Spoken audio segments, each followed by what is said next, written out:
What is up, guys? It's our Cookies here, back with another video. Now today I'm going to be showing you how to pick a lock with the screwdriver.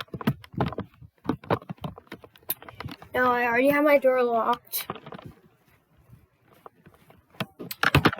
as you can see right here. It will not open. Locked. So now you're going to take the screwdriver like this, put it like that, and then spin like that, and then your door's unlocked.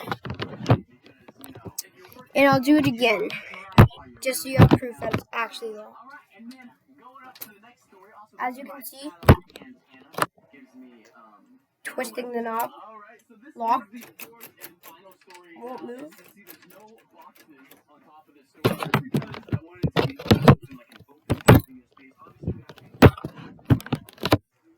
Going to close the door, and it is locked. So then we're going to pick it again.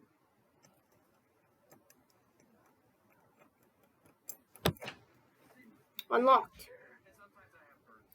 If you guys enjoyed today's video, please make sure to smash the like button and subscribe if you haven't already. Anyways, enjoy your day. Peace.